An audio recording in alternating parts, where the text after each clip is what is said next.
الحمد للہ وحدہ والصلاة والسلام على من لا نبی بعدہ وعلى آلہ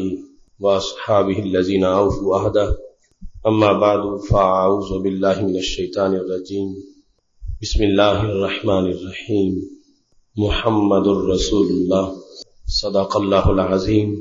وصدق رسولہ النبی الکریم الامین ان اللہ وملائکتہ یصلون علی النبی یا ایھا الذین آمنوا صلوا علیہ وسلموا تسلیما الصلاۃ والسلام علیک یا سیدی یا رسول اللہ وعلی آلک واصحابک یا حبیب اللہ مولاي صلی وسلم دائما ابدا علی حبیبک خیر الخلق کلہم منزہ عن شریک فی محاسنہ فجوہر الحسن فیہ غیر منقسم فإن من جودک الدنیا وضرتها ومن علومک علم اللوح والقلم مولاي صلی وسلم دائما ابدا علی حبیبک خیر الخلق کلہم۔ اللہ تبارک و تعالی جل جلالہ وعم نوالہ واتم برہانہ وعظم شانہ کی حمد و ثنا اور حضور پر نور شافع یوم المشور دستگیر جہاں غم گسار زمان سید سروراں حامی بے قسم قائد المرسلین خاتم النبیین احمد مجتبی جناب محمد مصطفیٰ صلی اللہ علیہ وآلہ واصحابہ وبارک وسلم کے دربار گوہر بار میں ہدیہ درود و سلام عرض کرنے کے بعد نہایت ہی معزز و محتشم سامعین و ناظرین، رب ذوالجلال کے فضل اور توفیق سے آج ہمارے خطبہ جمعۃ المبارک کا موضوع ہے مسئلہ علم غیب قسط نمبر 26۔ میری دعا ہے خالق کائنات جل جلالہ ہم سب کو قرآن و سنت کا فہم عطا فرمائے اور قرآن و سنت کے بلاغ و تبلیغ اور اس پر عمل کی توفیق عطا فرمائے۔ علم غیب سے متعلق جو لوگوں کے اعتراضات ہیں ان میں سے ایک اہم اعتراض شیخ ابن عثیمین کا ہے جو کہ سعودی حکومت کا بہت بڑا مفتی رہا اور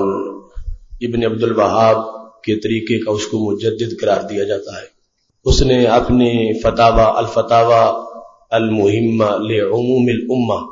اس فتاوی کے اندر امام بوصیری رحمۃ اللہ علیہ کے قصیدہ بردہ شریف کی چند اشعار پر اعتراض کیا۔ وہ قصیدہ بردہ کہ جس کو دربار رسالت میں اتنا پسند کیا گیا کہ امام بوصیری کو چادر عطا ہوئی اور اس کی بہت زیادہ شروحات امت کے اماموں نے لکھی، مگر کسی نے ان اشعار پہ اعتراض نہیں کیا بلکہ اشعار کی تشریح کی اور انہیں محبت کی سوغات قرار دیا۔ اور یہ طبقہ جس کا عقیدہ امت کے جمہور سے ہٹ کر ہے تو انہوں نے امام بوصیری رحمۃ اللہ علیہ کے اشعار کو جہاں مسجد نبوی شریف سے مٹایا وہاں ان پر تنقید بھی کی، اور بالخصوص یہ شعر جو ہے فَإِنَّ مِن جُودِكَ الدُّنْيَا وَضَرَّتَهَا، بے شک اے نبی صلی اللہ علیہ وسلم، امام بوصیری کہتے ہیں آپ کی سخاوت کا ایک حصہ دنیا اور آخرت ہے، ان پوری سخاوت تو بہت زیادہ ہے۔ فَإِنَّ مِن جُودِكَ، من تبیید کا ہے کچھ حصہ، آپ کے جود کا کچھ حصہ دنیا اور آخرت ملا کر پوری دنیا میں جو کچھ ہے اور آخرت میں جو کچھ ملے گا یہ سب کچھ ملا کر آپ کے دسترخوان کا کچھ حصہ بنتا ہے۔ وَمِنْ عُلُومِكَ عِلْمَ اللَّوْحِ وَالْقَلَمِ،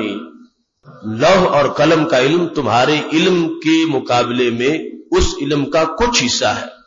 یہ امام بوصیری رحمۃ اللہ علیہ کا جو شعر ہے اس پر شیخ ابن عثیمین نے اپنے فتاوی کے اندر تنقید کرتے ہوئے وہی لفظ بولے جو کل پچھلے جمعہ میں نے آپ کے سامنے کہا تھا کہ ان لوگوں کے ہاں توحید کو بھی بیان کرتے ہوئے اللہ کی صفات کو اپنی صفات پر قیاس کرتے ہیں کہ ہمارے پاس کچھ اگر ہو ہم دے دیں، وہ ہمارے پاس نہیں رہتا، ایسے ہی رب بھی کسی کو کچھ اگر دے دے گا تو معاذ اللہ رب کے پاس بھی کچھ نہیں رہ جائے گا۔ اس فکر کی بنیاد پہ گمراہی آئی ہے، لہذا اس نے لکھا ہے اپنے فتاوا میں کہ اگر ساری دنیا اور ساری آخرت یہ جود ہے رسول اللہ صلی اللہ علیہ وسلم کا، تو کہتا ہے فما باقی للہ عز وجل، پھر اللہ کے لیے پیچھے کیا رہ جائے گا؟ دنیا اور آخرت اگر نبی علیہ السلام کے جود کا حصہ ہے تو پھر اللہ کا پیچھے کیا رہ جائے گا؟ اور دوسرا جو شعر ہے کہ قلم اور لوح کا علم جو ہے وہ نبی علیہ السلام کے علم کا کچھ حصہ ہے، تو کہتا ہے فماذا یبقى للہ عز وجل، پھر اللہ کا علم پیچھے کیا رہ جائے گا؟ اگر لوح اور قلم کا علم جو ہے یہ نبی علیہ السلام کے علم کا کچھ حصہ ہے تو کہتا ہے پھر اللہ تعالیٰ کے پاس تو پیچھے کچھ بھی نہیں رہ جائے گا۔ معاذ اللہ، یہ دو اعتراض ہیں اس کے دونوں مصروں پر، چونکہ پہلا مصرع وہ اس وقت ہمارا موضوع نہیں ہے لیکن پھر بھی اس کی کچھ وضاحت کر دیتے ہیں۔ فَإِنَّ مِن جُودِكَ الدُّنْيَا وَضَرَّتَهَا، سید عالم نور مجسم شفیع معظم صلی اللہ علیہ وسلم کا جود جو ہے وہ پورا تو بہت زیادہ ہے، اس کا کچھ حصہ دنیا اور آخرت ہے۔ اس پر جس وقت اس نے اعتراض کیا کہ فماذا باقی للہ عز وجل، کہ اگر یہ سرکار کے پاس آ گیا اللہ کے دینے سے تو پھر اللہ کے پاس پیچھے بچے گا کیا؟ تو یہ قرآن مجید برہان رشید میں جو اللہ کی صفات ہیں ان صفات کا انکار اس سے لازم آتا ہے کہ رب ذوالجلال نے حضرت عیسیٰ علیہ السلام کو یہ شان دی تھی، وہ کہتے تھے ابرئ الاکمہ والابرص واحیی الموتى باذن اللہ، کہ میں مریض کو صحیح کرتا ہوں، اندھے کو آنکھیں دیتا ہوں، مردے کو زندہ کرتا ہوں، کرتا اللہ کی اذن سے ہوں، اس نے مجھے یہ شان دی ہے۔ تو ابن عثیمین کی رائے کے مطابق جب رب ذوالجلال نے مردے زندہ کرنے والی شان عیسیٰ علیہ السلام کو دے دی جیسے کہ قرآن مجید میں ہے، تو ان کی رائے کے مطابق پھر اللہ اس صفت سے محروم ہو گیا، جبکہ میرا رب اس وقت بھی مردے زندہ کرتا تھا اور اس کی شان اس وقت بھی یہ تھی اور شان میں ایک ذرہ بھر بھی کمی نہیں آئی تھی، جبکہ رب ذوالجلال نے عیسیٰ علیہ السلام کو بھی یہ شان عطا فرمائی تھی۔ جب حضرت سلیمان علیہ السلام کو ہواؤں پہ اللہ نے راج دے دیا تھا تو اس فتاوا کے مطابق جو سعودیوں کا ہے یہ پتہ چلتا ہے کہ جب حضرت سلیمان علیہ السلام کو اللہ نے ہواؤں پہ حکومت دے دی تو پھر اللہ کے پاس پیچھے کیا بچا؟ لہذا اگر رب چاہتا ہواؤں کو چلانا تو معاذ اللہ ان کی رائے کے مطابق چلا نہیں سکتا تھا، جبکہ قرآن مجید اس بات کو واضح کر رہا ہے کہ حضرت عیسیٰ علیہ السلام یا حضرت سلیمان علیہ السلام کی ان صفتوں سے ان کا متصف ہو جانا اللہ کی اذن سے، اس کے بعد بھی رب ذوالجلال کے اختیار میں اتنا بھی فرق نہیں آیا جتنا سمندر میں سوئی ڈبونے سے پانی اس کے ساتھ لگتا ہے۔ اس کو سمجھنے کے لیے یہ حدیث سامنے رکھنی چاہیے جو مسلم شریف میں ہے، ابن ماجہ شریف میں ہے اور جامع ترمذی میں ہے۔ رب ذوالجلال یہ فرماتا ہے لو ان اولکم وآخرکم وانسکم وجنکم لقاموا فی صعید واحد ثم سالونی، فرمایا اگر تمہارا اول اور تمہارا آخر، مطلب کیا ہے؟ اللہ تعالیٰ فرماتا ہے آدم علیہ السلام سے لے کر آخری بندہ جو دنیا میں آئے گا اس تک سارے بندے کسی بڑے گراؤنڈ میں اکٹھے ہو جائیں، اور پھر فرمایا تمہارے جن بھی آ جائیں، انسان بھی آ جائیں، سارے کے سارے ایک جگہ اکٹھے ہو جائیں، اور پھر فرمایا ثم سالونی، پھر سارے ہی مجھ سے سوال کریں، اور سوال کا آگے حد نہیں رکھی، فرمایا سارے مجھ سے مانگے، کوئی مجھ سے ایک مانگے، کوئی مجھ سے 1000 مانگے، کوئی مجھ سے کروڑ مانگے، کوئی مجھ سے ارب مانگے،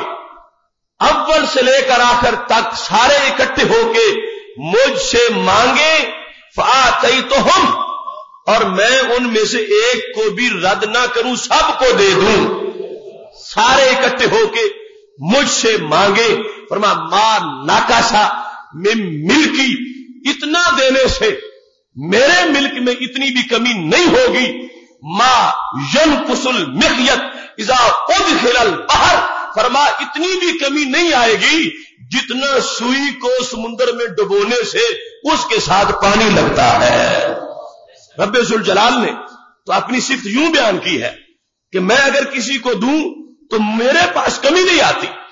وہ اور ذاتیں ہیں جو کسی کو کچھ دے دے تو خود محروم ہو جاتی ہے، کسی کو دے دے تو خود دینے کے لیے بچتا کچھ نہیں، کسی کو دے دے تو خود کمی آ جاتی ہے۔ اب رب ذوالجلال نے جب یہ خود فرما دیا اور نبی علیہ السلام نے وضاحت کر دی صحیح مسلم میں کہ اگر اول سے لے کر آخر تک اب حساب لاؤ کتنے کروڑ انسان بنتے ہیں اور پھر کتنے کروڑ ارب جن بنتے ہیں، فرمایا سارے مجھ سے مانگے، اور مانگنے میں پھر کوئی قید نہیں لگائی کہ صرف مجھ سے ایک ایک چیز مانگے، فرمایا جو مانگے جتنا مانگے سارے مانگے اور میں کسی ایک کو بھی رد نہ کروں، سب کو میں عطا کروں۔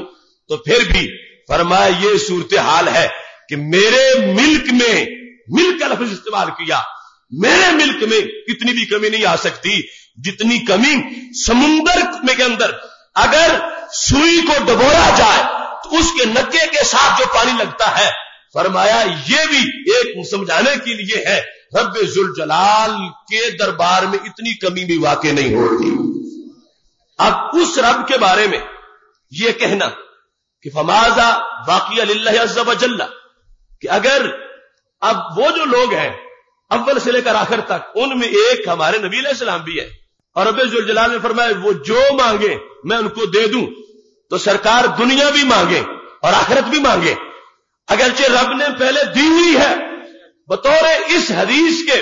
اللہ فرماتا جو بھی اول سے آخر تک جتنے جن و انسان ہیں سارے آ جائیں، سارے مجھ سے مانگے، میں سب کو دے دوں، تو پھر بھی میرے ملک میں اتنی کمی نہیں ہو سکتی۔ یہ سمجھانے کے لیے کہا کہ یوں ہوگا جیسے سمندر میں سوئی کو ڈبویا جائے، اتنا معاملہ تمہارے سامنے ہوگا۔ اب نبی علیہ الصلوۃ والسلام اتنا مانگے رب دینے کا وعدہ کر دے تو سرکار خود فرما رہے ہیں اتنا کچھ بھی میرا رب جو مجھے دے دے گا تو اس سے رب کے ملک میں کوئی کمی واقع نہیں ہوگی۔ دوسرے لفظوں میں یہ لوگ ہیں توہین الوہیت کرنے والے کہ جن کو اپنی صفات پر رب ذوالجلال کی صفات کو قیاس کرنا اس کا مرض ہے کہ ہم جو دے کسی کو تو ہمارے پاس کمی واقع ہو جاتی ہے، رب ذوالجلال جو ہے وہ دے گا تو اس کے پاس بھی کمی واقع ہوگی۔ حالانکہ رب ذوالجلال وہ ذات ہے کہ اس نے خود اس انداز میں حدیث قدسی میں یہ فرما دیا، نبی علیہ السلام نے اعلان کر دیا کہ اگر ساری دنیا مل جائے سب کو دیتا جاؤں، سب کو دیتا جاؤں، سب کو دے دوں، مگر اتنا دینے سے بھی میرے جو رحمت کے سمندر ہیں اور میرے جو خزانے ہیں ان میں کسی طرح کی کوئی کمی واقع نہیں ہو سکتی۔ اس وقت ہمارا موضوع دوسرا مصرع ہے، وَمِنْ عُلُومِكَ عِلْمَ اللَّوْحِ وَالْقَلَمِ۔ امام بصیری کہنے لگے یا رسول اللہ صلی اللہ علیہ وسلم تمہارا سارا علم تو اپنی جگہ، تمہارے علم کا کچھ حصہ جو ہے وہ لوح کا علم ہے اور قلم کا علم ہے۔ اس پر انہوں نے کہا اگر لوح والا علم نبی علیہ السلام کو آتا ہے تو پھر تو اللہ کے پاس پیچھے بچے گا کیا؟ ماذا یبقى للہ عز وجل، اس کا معنی کیا ہے کہ سارے لوح کا علم تو سرکار لے گئے تو پیچھے رب کے پاس کچھ نہیں بچے گا۔ تو مطلب کیا بنا؟ ان کے نزدیک رب ذوالجلال کو جتنا علم ہے وہ لوح محفوظ میں ہے، لوح محفوظ کے سوا معاذ اللہ رب نہیں جانتا۔ تو کہتے لوح محفوظ کا سرکار کو مل گیا تو پھر رب کے پاس بچے گا کیا؟ تو پتا چلا نظریہ ان کا یہ ہے کہ اللہ کا جتنا علم ہے وہ لوح محفوظ میں ہے، حالانکہ لوح محفوظ محدود ہے اور میرے رب کا علم غیر محدود ہے۔ دیکھو سرکار کی دشمنی میں اللہ کی توہین، سید عالم نور مجسم شفیع معظم صلی اللہ علیہ وسلم کے لیے اگر لوح کا علم مانے تو کہتے ہیں اس سے اللہ کے پاس پیچھے بچے گا کیا؟ یہ اعتراض تو تب ہو کہ جب رب ذوالجلال کا علم جو ہے وہ لوح محفوظ میں بند ہو، ایسی صورتحال نہیں۔ اگر ایسا ہوتا تو پھر مجھے بتایا جب لوح کو رب نے پیدا نہیں کیا تھا تو رب تو اس وقت بھی عالم تھا، جب لوح نہیں تھی رب کا علم پھر بھی تھا۔ لوح محفوظ ایک مخلوق ہے، جو مخلوق ہے وہ محدود ہے اور جو محدود ہے اس کی حد ہے، لہذا جتنے بھی علوم ہیں اگرچہ ہماری سوچ میں نہ آ سکے لیکن پھر بھی لوح کا علم ایک حد والا علم ہے، اور میرے رب کا علم جو ہے وہ غیر محدود علم ہے۔ یہ پہلی غلطی ہے اس کہنے کے اندر کہ پھر باقی کیا بچے گا۔ رب ذوالجلال اگر لوح کا علم اپنے نبی علیہ السلام کو دیتا ہے تو باقی پھر بھی اتنا بچے گا کہ جتنے کا کوئی بندہ تصور بھی نہیں کر سکتا۔ اس واسطے کہ خالق کائنات جل جلالہ کے کلمات، اللہ کا علم اور لوح محفوظ یہ دو جدا چیزیں ہیں، یہ ہمارا عقیدہ ہے۔ اور امام اہل سنت حضرت امام احمد رضا خان فاضل بریلوی رحمۃ اللہ علیہ نے خالص الاعتقاد کے اندر اس کی وضاحت کی ہے، اور اتنی وضاحت ان کے اثر سے لے کر آج تک کسی نے نہیں کی، اور جتنی توحید اچھے طریقے سے انہوں نے بیان کی ہے اتنی کوئی کر نہیں سکا۔ یہ امام اہل سنت کا قول ہے، فرمایا ایک ذرے کا علم ذاتی طور پر رب ذوالجلال کی عطا کے بغیر اگر کسی ذات کے لیے مانا جائے گا تو یہ قول کفر ہے۔ ایک ذرے کا علم ذاتی طور پر رب کے سوا کسی کے لیے مانا جائے تو یہ کہنے لگے ضروریات دین میں سے ہے، اس کا جو انکار کرے گا کافر ہو جائے گا۔ ایک ذرے کا علم بھی ذاتی طور پر وہ رب ذوالجلال کی عطا کے بغیر کسی کے لیے ماننے کو تیار نہیں ہے۔ اور دوسری طرف لوگوں نے شیطان کے قصیدے لکھے اور یہ کہا شیطان کا علم تو محیط زمین ہے، شیطان کا علم محیط زمین ہے، اور پھر حفظ الایمان کے اندر یہ لکھا کہ بعض علم غیب جو ہے وہ تو زید عمر بکر بکل کے پاگلوں اور ڈنگروں کو بھی حاصل ہے۔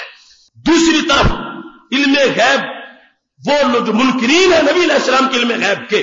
انہوں نے ڈنگروں کے لیے بھی وہ لفظ حفظ الایمان کے اندر تھانوی نے لکھ دیے۔ لیکن یا اعلی حضرت کا موقف ہے، کہنے لگے کوئی ولی کوئی نبی، سارے جتنے بھی انبیاء کرام علیہ السلام ہیں، جتنے بھی اولیاء ہیں، جتنی بھی بڑی شخصیات ہیں، اگر ساری مل جائیں سب مل کے بھی اللہ کے علم کا احاطہ نہیں کر سکتے۔ رب ذوالجلال کا علم جو ہے اس کے مقابلے میں سارے پیغمبروں کا علم، سارے نبیوں کا علم، سارے ولیوں کا علم رب ذوالجلال کے مقابلے میں اس کی حیثیت کیا ہے؟ اعلی حضرت فرماتے ہیں یہ حیثیت ہے ایک سمندر نہیں، کروڑوں سمندر ایک طرف ہوں، کروڑوں سمندر، کروڑ ہاں کا لفظ بولا، کروڑوں سمندر ایک طرف ہوں، ان کروڑوں سمندروں میں سے ایک سمندر کی ایک بوند کا کروڑواں حصہ، کروڑوں سمندروں میں سے ایک سمندر کی ایک بوند کا جو کروڑواں حصہ ہے، اس کروڑویں حصے کی جو نسبت ان کروڑوں سمندروں کے ساتھ ہے، فرمایا وہ نسبت بھی ساری دنیا کے لوگوں کی اللہ کے علم سے نہیں ہے۔ سارے انبیاء کرام علیہ السلام، سارے رسل، سارے ولی، صحابہ جتنے بھی ہیں، فرمایا سب کو ایک طرف رکھو، ان سب کا علم ایک طرف، رب ذوالجلال کا علم دوسری طرف، اس کی نسبت بیان کرنی ہو تو کیسے بیان کرو گے؟ فرمانے لگے یوں سمجھو ایک طرف کروڑوں سمندر ہو اور دوسری طرف ایک سمندر کی ایک بوند کا کروڑواں حصہ ہو، ان کا جو آپس میں مقابلہ ہے فرمایا یہ بھی ساری دنیا کا رب سے نہیں بن سکتا۔ یعنی یہ نہیں کہا کہ ایک بوند کا کروڑواں حصہ جو نسبت اس کو کروڑوں سمندروں سے ہے وہ نبیوں کے اور ولیوں کے علم کو اللہ کے علم سے ہے، فرمایا یہ نہیں، ایک طرف کروڑوں سمندر ہو اور دوسری طرف ایک سمندر کی ایک بوند کا کروڑواں حصہ ہو، کروڑویں حصے کے برابر بھی ان لوگوں کا علم نہیں، کروڑوں حصے کے برابر بھی ان لوگوں کا اللہ تعالی کے علم کے برابر علم نہیں ہے۔ جو اتنا ادب الوہیت کا رکھتے ہو یہ بیان کر سکتے ہیں کہ علم الہی کیا ہے اور علم پیغمبر علیہ السلام کیا ہے۔ یہ بات بڑی گہری ہے، یعنی اگر ہم اس طرح بیان کریں تو پھر بھی اس کا ہمیں ثبوت بھی ملتا ہے کہ ہم کہ ایک طرف ہے کروڑوں سمندر اور پھر ہے ایک سمندر کی ایک بوند کا کروڑواں حصہ، تو کروڑوں سمندروں کی طرح اللہ کا علم مان لو اور ایک بوند کے کروڑویں حصے کی طرح سارے نبیوں کا علم مان لو، ساری مخلوق کا علم مان لو، تو یہ بھی تو عظمت بڑی ہے نا کہ ایک طرف ایک بوند کا کروڑواں حصہ ہے یہ سارے نبی ولی غوث ملے تو بوند کا کروڑواں حصہ، اور دوسری طرف کروڑوں سمندر. یہ ہے اللہ کے علم کے مقابلے میں ان لوگوں کا علم. اگر یوں بیان کیا جائے تو یہ بھی بہت بڑی بات ہے، مگر اعلیٰ حضرت کہتے ہیں میرے نزدیک یہ ہے کہ اللہ کا علم کروڑوں سمندروں جیسا بنا کے مقابلے میں ان سب کا علم ایک بوند کے کروڑویں حصہ بنانا میرے نزدیک یہ بھی صحیح نہیں. فرمایا یہ بھی صحیح نہیں. کیوں؟ فرمایا وہ کروڑوں سمندر بھی تو بالآخر محدود ہیں، ان کی بھی تو کوئی حد ہے. تو یہ نسبت ہے متناہی کی طرف. ایک بوند کا کروڑواں حصہ یہ بھی متناہی ہے، کروڑوں سمندر بھی متناہی ہے. تو یہ ہے متناہی سے مقابلہ، متناہی کی متناہی سے نسبت. جبکہ رب ذوالجلال کا علم متناہی نہیں، وہ تو غیر متناہی ہے. لہذا یوں کہنا پڑے گا ایک طرف کروڑوں سمندر ہو اور دوسری طرف ایک سمندر کی ایک بوند کا کروڑواں حصہ ہو، تو اللہ کے پیغمبر سارے مل کے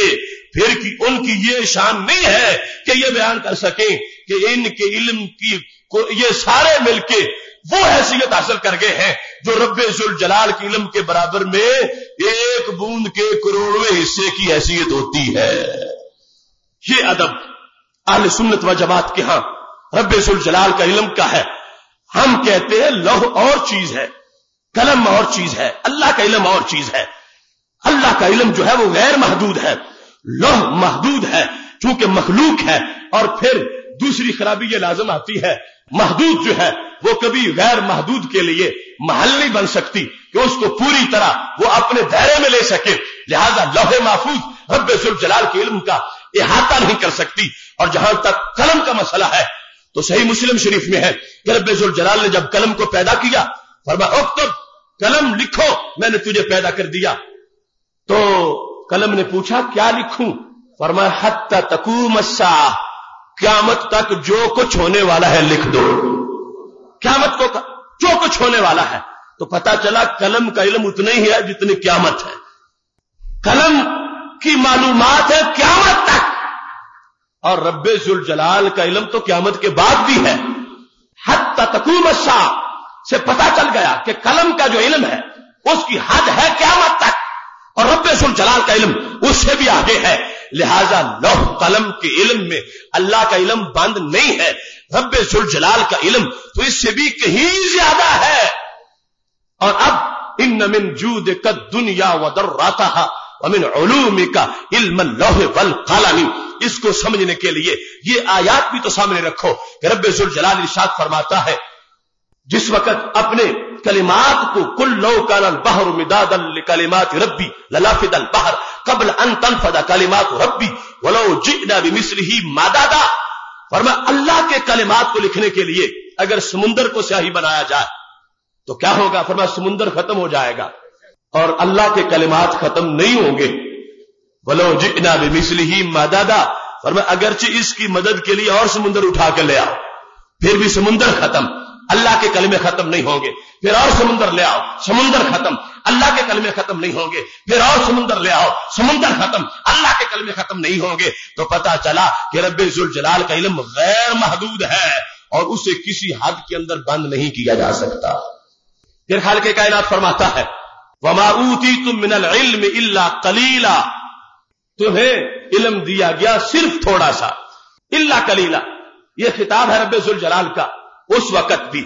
کہ جب مکہ شریف میں صرف 17 بندے پڑے ہوئے تھے، اور یہ خطاب تھا اس وقت بھی جب یہ عرب کی سرزمین علم کا گہوارہ بن چکی تھی. یہ خطاب اس وقت بھی تھا جس وقت آگے تبویب اور تدوین کا کام ہو رہا تھا. امت میں فقہ اجتہاد کے دریا بہ رہے تھے، کتابیں لکھی جا رہی تھی. یہ خطاب اس وقت بھی تھا جس وقت انسان چلتے چلتے تحقیقات کے دروازے کھول کر پوری دنیا کے اسرار و رموز بیان کرتے ہوئے سائنس کے آفاق پہ چھا گیا. آج بھی رب ذوالجلال کا قرآن کہتا ہے تمہیں جو بھی ملا، جتنا بھی ملا، اور قیامت تک بندے جتنا بھی پڑ جائیں گے، اللہ فرماتا الا قلیلا، یہ میرے علم کے مقابلے میں تھوڑا ہی تھوڑا ہے. یہ قرآن کا فیصلہ ہے کہ کبھی بھی ہم جتنا بھی پڑھ جائیں، انسان جتنی بھی ریسرچ کر لے، یہ رب ذوالجلال کے علم کے مقابلے میں اس کی جو صورتحال ہے وہ یہی رہے گی. جتنا بھی ہوگا اس کے مقابلے میں کچھ نہیں، اس کے مقابلے میں کوئی حیثیت نہیں ہے. اور پھر وہ فرمان جو صحیح ستہ میں موجود ہے، بخاری شریف میں ہے، اور ابن جرید کے الفاظ تھوڑے سے مختلف ہے کہ جس وقت حضرت موسیٰ علیہ السلام اور حضرت خضر علیہ السلام دونوں جس وقت کشتی پہ بیٹھے تھے اور چڑیا آ گئی، کشتی کے کنارے پہ بیٹھی اور اس نے پانی سے چونچ بھری، تو اس وقت حضرت خضر علیہ السلام نے حضرت موسیٰ علیہ السلام سے یہ کہا تھا کہ دیکھو یہ صورتحال تمہارے سامنے ہے، یا موسیٰ علمی و علموں کا فی جنب علم اللہ ہے، میرا اور تمہارا علم اللہ کے علم کے مقابلے میں یوں ہے جس طرح کے اس سمندر کے اندر اس چڑیا نے اپنی چونچ داخل کی ہے. اگرچہ وہ خضر جن کو کہا وَعَلَّمْنَاهُ مِن لَّدُنَّا عِلْمًا کہ ہم نے انہیں اپنی طرف سے بہت زیادہ علوم عطا کیے ہیں، وہ اسرار جو موسیٰ علیہ السلام کے سامنے کھول نہیں رہے تھے اور حضرت خضر علیہ السلام ان کو بیان کر رہے تھے، اتنا بڑا علم جن کے پاس موجود تھا جس میں مستقبل کی خبریں تھی، مختلف اسرار اور رموز کو بیان کیا جا رہا تھا، پھر بھی وہ کہتے ہیں ہمارا یہ علم رب ذوالجلال کے علم کے مقابلے میں یوں ہے جیسے اس چڑیا نے اپنے چونچ میں اس سمندر سے پانی لیا ہے. اور پھر یہاں پر بھی محدثین نے واقعی لکھا جو اعلی حضرت کی بات ہے کہ یہ سمندر بھی تو محدود ہے اور وہ چڑیا کا پانی کچھ نہ کچھ حیثیت رکھتا ہے، یہ محض سمجھانے کے لیے انہوں نے بول دیا تھا، ورنہ رب ذوالجلال کا علم جو ہے وہ کوئی ایک سمندر تو نہیں، وہ بہت سے سمندر ہیں. تو وہ بھی بیان کر رہے تھے کہ خالق کائنات جل جلالہ کا علم ایسا علم ہے کہ جس علم کو کسی حد کے ساتھ محدود نہیں کیا جا سکتا. اب اس تمہید کے بعد سید عالم نور مجسم شفیع معظم صلی اللہ علیہ وسلم کا علم مبارک جو ہے، ان من جودک الدنیا وضراتها ومن علومک علم اللوح والقلم، محبوب تمہارے علم کا ایک حصہ علم لوح ہے، علم قلم ہے، اس سے کوئی شرک نہیں لازم آتا، اللہ تعالیٰ سے برابری لازم نہیں آتی. اگر رب ذوالجلال کا علم لوح محفوظ میں بند ہوتا، قلم میں بند ہوتا تو پھر شرک ہو جاتا کہ رب بھی لوح محفوظ ہی جانتا ہے، نبی علیہ السلام بھی لوح محفوظ جانتے ہیں، رب بھی قلم کا علم جانتا ہے اور نبی علیہ السلام بھی قلم کا علم جانتے ہیں، پھر برابری ہو جاتی، شرک ہو جاتا. لیکن یہاں پر مقام یہ ہے کہ لوح محفوظ ہو یا قلم ہو، رب ذوالجلال کے علم کا یہ ایک پرتو ہے، اللہ کا علم جو ہے وہ بہت زیادہ ہے. لہذا خالق کائنات جل جلالہ اپنے محبوب علیہ السلام کو یہ علوم عطا فرمانے کے بعد بھی ان علوم کا بھی مالک ہے، اور ان علوم کے علاوہ اتنے علوم کا مالک ہے کہ جتنے علوم تک ہمارا خیال بھی نہیں پہنچ سکتا. اس میں سید عالم نور مجسم شفیع معظم صلی اللہ علیہ وسلم کا یہ فرمان میں پہلے بیان کر چکا ہوں، جس کو سند صحیح سے 20 کتابوں میں روایت کیا گیا ہے کہ صحابہ کرام علیہم رضوان کہتے ہیں محبوب علیہ الصلوۃ والسلام منبر پہ بیٹھے، فاخبرنا ام بدء الخلق، موضوع کہاں سے چلا کہ جب مخلوق کا پہلا فرد بنا تھا، وہاں سے نبی علیہ السلام نے بیان کرنا شروع کیا، بیان کرتے گئے ظہر کا وقت ہو گیا، نبی علیہ السلام منبر سے نیچے اترے، ظہر کی نماز پڑھی، اس کے بعد پھر بیان کرنا شروع کر دیا یہاں تک کہ عصر کا وقت ہو گیا، نبی علیہ السلام منبر سے نیچے اترے اور پھر عصر پڑھی اور پھر بیان کرنا شروع کر دیا. کتنا بیان کیا؟ صحابہ کہتے ہیں یہاں تک کہ جنتی جنت میں داخل ہو گئے، دوزخی دوزخ میں داخل ہو گئے. کہاں سے لے کر کہاں تک سارا علم نبی علیہ السلام نے صحابہ کے سامنے رکھا. کہتے ہیں حافظہا من حافظہا وناسیہا من ناسیہا، نبی علیہ السلام نے تو بیان کرنے میں کوئی کمی نہیں چھوڑی، جس نے یاد کر لیا اس نے یاد کر لیا، جو بھول گیا وہ بھول گیا، جس نے کچھ کیا اس کو کچھ آ گیا. اب سید عالم نور مجسم شفیع معظم صلی اللہ علیہ وسلم کے علم کو اگر ہم ناپنا چاہیں، ہمارے پاس تو اس کے لیے کوئی ایسا ضابطہ نہیں ہے. رب ذوالجلال کے علم کی پیمائش کون کر سکتا ہے؟ لہذا یہ رب کی شان ہے، دیتے وقت اتنا دیا کہ اس میں ہر پیمانہ آ جاتا ہے. جس وقت خالق کائنات بیان کرتا ہے تو کہیں یہ کہتا ہے وَعَلَّمَكَ مَا لَمْ تَكُنْ تَعْلَمْ وَكَانَ فَضْلُ اللَّهِ عَلَيْكَ عَظِيمًا. میرے نبی، ہم نے جو کچھ تمہیں نہیں آتا تھا سب کچھ تجھے پڑھا دیا. وہ کتنا ہے سب کچھ، اس کو کیسے بیان کریں؟ وہ سب کچھ 1 کلو ہے یا 10 کلو ہے؟ وہ سب کچھ کیا ہے؟ اس کے لیے پیمانہ کیا ہے کہ تھوڑا مانے یا زیادہ مانے؟ تو اگلی آیت اگلا حصہ بیان کرتا ہے کہ ماں کو اگر ماننا ہے تو پھر رب کی شان بھی سامنے رکھو اور محبوب کی شان بھی سامنے رکھو۔ رب دینے والا ہو، محبوب لینے والے ہو، تو پھر تمہیں کمی کا نہیں سوچنا چاہیے، اضافے کا سوچنا چاہیے۔ اس واسطے فرما وَكَانَ فَضْلُ اللَّهِ عَلَيْكَ عَظِيمًا، محبوب اللہ کا فضل تم پہ تھوڑا نہیں بہت زیادہ ہے۔ یہ انداز ہے قرآن مجید برہان رشید کا۔ سید عالم نور مجسم شفیع معظم صلی اللہ علیہ وسلم کو جو اسرار و رموز رب ذوالجلال نے دیے ہیں، ان کا انداز، لوح کا علم، اس میں نتائج ہے، اس میں استنباط کی صلاحیت نہیں۔ نبی علیہ الصلوۃ والسلام کے جو علوم ہیں اس میں استنباط کی صلاحیت ہے۔ محبوب علیہ الصلوۃ والسلام خود 2 امور کو ملاتے ہیں، تیسرا اس سے خود معلوم کر لیتے ہیں۔ پاک محبوب علیہ الصلوۃ والسلام کو جزئی جزئی، کلی کلی، ذوات کا علم، صفات کا علم یہ رب ذوالجلال نے عطا فرمایا ہے۔ اور خالق کائنات جل جلالہ نے یہ جب قرآن میں نازل کیا، کذالک نوری ابراہیم ملکوت السماوات والارض، فرمایا ہم حضرت ابراہیم علیہ السلام کو زمین و آسمان کے ملکوت دکھانے والے ہیں۔ اور ادھر کیا فرمایا؟ لنریہ من آیاتنا، محبوب ہم نے تجھے جو آسمانوں کو بلایا ہے تو کچھ اور نہیں، اور کے سوا اپنی ذات دکھانے کے لیے بلایا ہے۔ اپنی آیات دکھائیں، اپنی آیات دکھائیں۔ تو خالق کائنات جل جلالہ کی ایک آیت اگر سمجھنی ہو تو پھر اس کا ترجمہ لوح سے بھی کیا جا سکتا ہے، اس کا ترجمہ قلم سے کیا جا سکتا ہے۔ ہم تجھے اپنی آیات دکھائیں۔ اللہ کی آیت ہے لوح، اللہ کی آیت ہے قلم۔ رب ذوالجلال نے بلایا ہے نبی علیہ السلام کو، وہ دکھایا ہے، اگرچہ فرش پہ بیٹھ کر اب تک دیکھنے والے ہیں، مگر یہ خاص انداز تھا رب ذوالجلال کی عطا کا۔ اور پڑھنے والے ایسے ہیں، سنقرئک کا فلا تنسى الا ما شاء اللہ، فرمایا یہ وہ ہے ہم تجھے پڑھائیں گے تم بھولو گے نہیں مگر جو رب چاہے گا۔ لہذا رب ذوالجلال کے دینے میں کوئی کمی نہیں، نبی علیہ السلام کے لینے میں کوئی کمی نہیں۔ اور دوسرا جو مقام ہے اس میں بھی یہی عموم رکھا، فرمایا فاوحى الى عبده ما اوحى، وحی کی اللہ نے اپنے عبد کی طرف جو رب نے چاہا، جو وحی کرنا چاہی۔ اب رب ذوالجلال کی چاہت جو ہے، رب ذوالجلال کی چاہت، اس کی ہم تو پیمائش نہیں کر سکتے کہ خالق کائنات جل جلالہ نے کیا چاہا۔ جس پیغمبر کی نبوت کا دائرہ محدود ہے، ان کے دلائل بھی محدود ہیں، اور جن کی نبوت کا دروازہ جو ہے وہ قیامت تک کا ہے، ان کے دلائل بھی اسی طرح کے ہیں۔ اب حضرت نوح علیہ السلام تبلیغ کرتے ہیں 950 سال، اور چند لوگ کلمہ پڑھتے ہیں، اور ہمارے محبوب علیہ السلام 23 سال تبلیغ کرتے ہیں، تو دور دور تک، کونے کونے تک دنیا کی روشنی پہنچتی ہے۔ تو آخر اس کا کوئی سبب ہے، اس کے پیچھے کوئی بیس ہے، تو وہ کیا صورتحال ہے کہ حضرت نوح علیہ السلام جس وقت راز توحید کو بیان کرتے ہیں وہ اپنے علم کی روشنی میں بیان کرتے ہیں، اور ہمارے نبی علیہ السلام جب راز توحید کو بیان کرتے ہیں تو اپنے علم کی روشنی میں بیان کرتے ہیں۔ جتنا مطالعہ وسیع ہوگا اتنا بیان توحید زبردست ہوگا،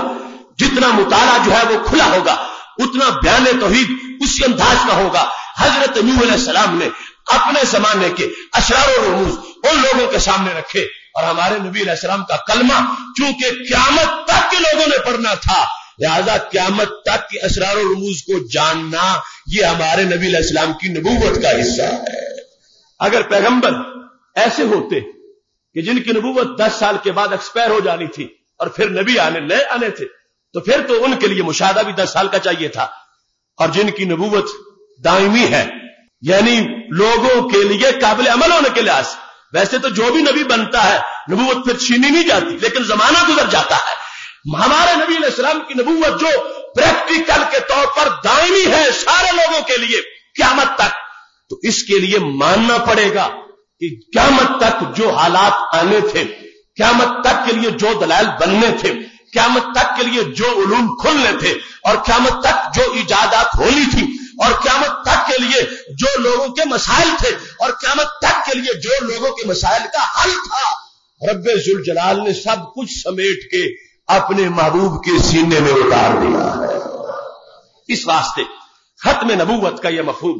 ہمارے لیے اس بات کو واضح کرتا ہے کہ باقی انبیاء کرام علیہ السلام کی علوم جو ہے ان کا انداز اور ہے، اور ہمارے نبی علیہ الصلوۃ والسلام کی علوم کا انداز اور ہے۔ اس واسطے لوح کا علم بھی آپ کی ذات کے لیے مانا گیا اور قلم کا علم بھی مانا گیا، برابری بھی نہیں اور استقلال بھی نہیں۔ ذاتی طور پر تو ہم کہتے ہیں کوئی ذرے کا علم بھی نہیں جان سکتا، اور ذرے کا علم ذاتی طور پر رب کے سوا اگر کوئی جاننے کا عقیدہ رکھتا ہے کسی کے لیے تو کفر کرتا ہے۔ ہاں یہ میرے رب کی عطا ہے، وہ اپنی عطا سے اتنا دے دیتا ہے کہ جس علم کو ہم جیسے لوگ ترازو میں تول نہیں سکتے۔ سید عالم نور مجسم